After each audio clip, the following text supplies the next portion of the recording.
ご神君一つ。雨が下に他人ということはなきものぞ。一本の野菜を見ても白いところも青いところもある。けれども根は一つであります。白とか黒とか黄色とか言うても根は一つであります。天地の親神様の目から見れば一子同人であり可愛い氏子であります。世界中の氏子が手を取り合って仲良うしていけば親神様の喜びは言うまでもなく、それが神の悲願でもあるのです。世界真の平和、総氏子身の上安全の熱願は当然のことです。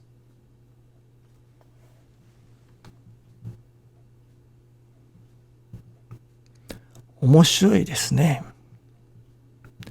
神様は私ども人間、世界中の人間が仲良くすることを願っておられる。もしこれが私ども世界中の人間が同じ肌の色であったり、同じ髪の色であったりしたならば、これはもっと簡単にみんなが仲良くできるのかもしれませんね。その肌の色が違うというだけで、それこそ争いが起こったりいたします。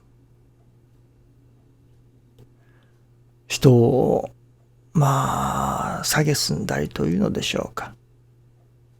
なかなか受け入れられなかったりいたしますね。しかしこれは神様がそうわざと私どもの肌の色を変えられたのではないでしょうかね。もしこれが同じ色同士であったならば簡単に仲良くなれるのかもしれませんけれども、それでは心が育つということにはなりませんね。その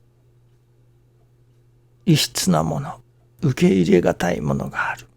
そのものを受け入れれる心を作る。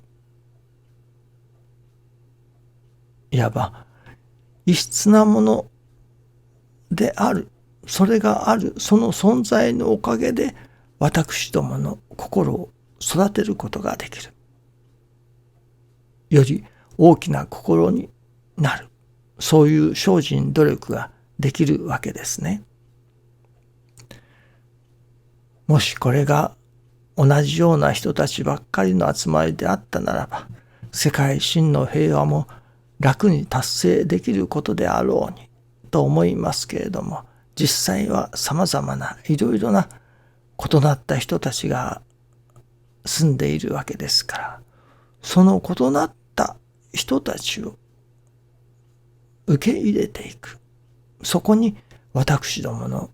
心がいよいよ豊かに大きく育ちませんと、世界真の平和ということが達成できませんね。神様はそれこそ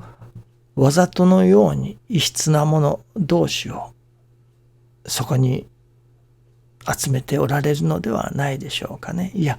作られたのではないでしょうかね。結局私どもの心を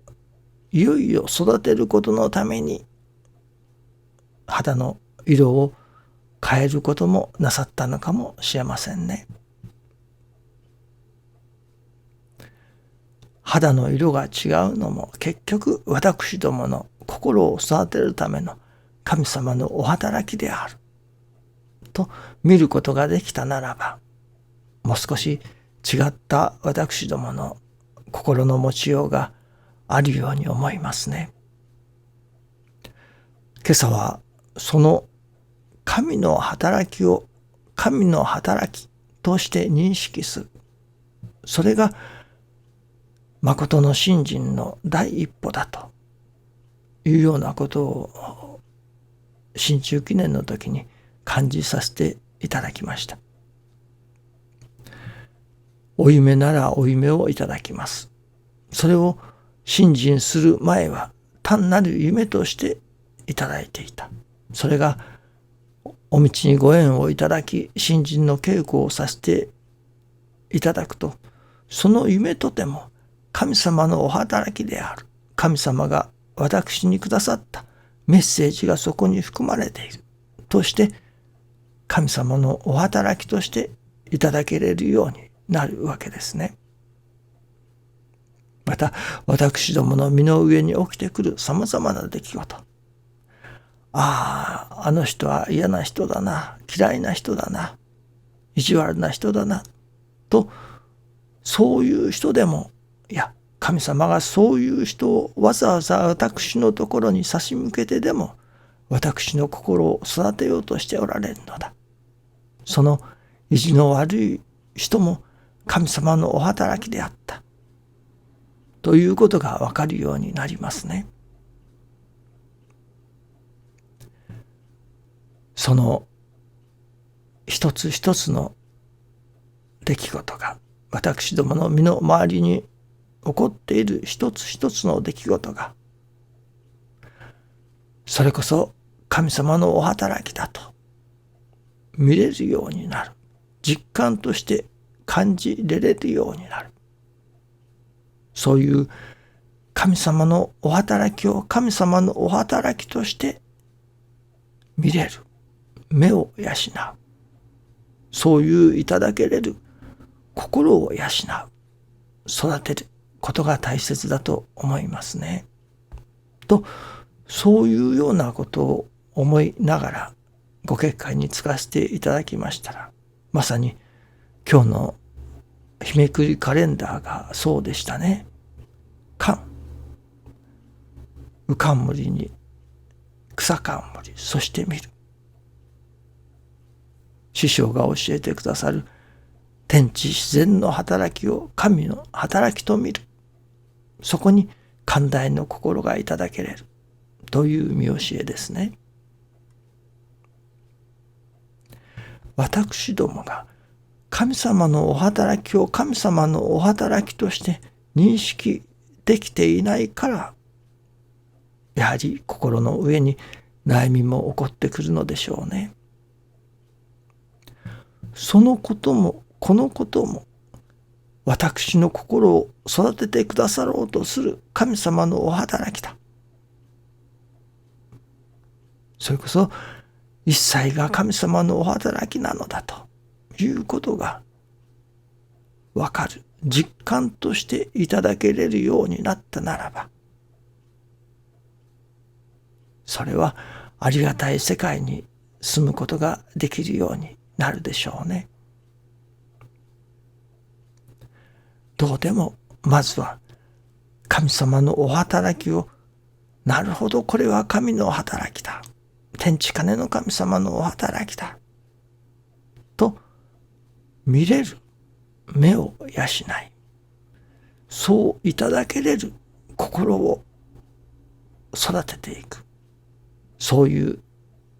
稽古をさせていただかねばなりませんね。まずそのためには、自分でこれが神の働きだとはなかなかわかりません。やはりそこに師匠から教えていただき、これは神の働きなんだよと、まずは教えていただく、その教えをいただくということが最初に来るのかもしれませんね。どうぞよろしくお願いいたします。ありがとうございます。